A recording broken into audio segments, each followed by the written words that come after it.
Sneha, doctor என்கிட்ட இருந்து யாராலையும் பிரிக்க முடியாது. அவங்க எனக்காக பிறந்தவங்க. யாருக்காகவும் நான் விட்டு கொடுக்க மாட்டேன். என்கிட்ட இருந்து பிரிக்கணும்னு நினைச்சா என்ன வேணாலும் செய்வேன். எனக்கு முன்னாடி உட்காரதே பிடிக்கும். நீ வண்டி எடு டாக்டரே. நீ இங்க உட்கார்றது எனக்கு பிடிக்கல. பின்னாடி போய் உட்காரு. டாக்டரே, நான் இங்கேயே உட்காந்துக்கிறேனே. இங்க உட்காந்துக்கிட்டு வேடிக்கை பார்த்துட்டு வந்தா நல்லா இருக்கும்.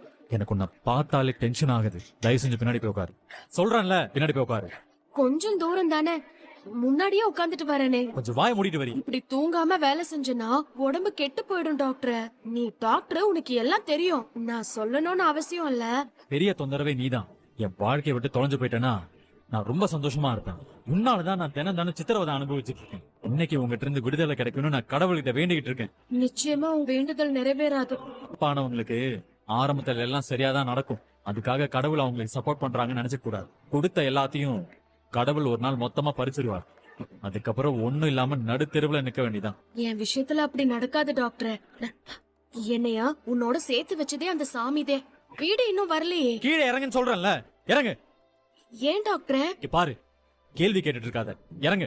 இந்த வீட்டுக்கு வர எனக்கு நிறைய குறுக்கு வழி தெரியும். அதனாலதே உனக்கு முன்னாடி சீக்கிரமா வந்துட்டேன். குறுக்கு வழியில வரவங்கள எனக்கு என்னைக்குமே பிடிக்காது. விட்டுட்டு நீ மட்டும் வீட்டுக்கு தனியா வந்தா அன்னபூர்ணியத்தை தப்பா நினைப்பாங்க. அதனாலதான் உன் கூட சேர்ந்து வரணும்னு உனக்கு முன்னாடியே இங்க வந்து நான் காத்துக்கிட்டு இருந்தேன். வா போலாம்.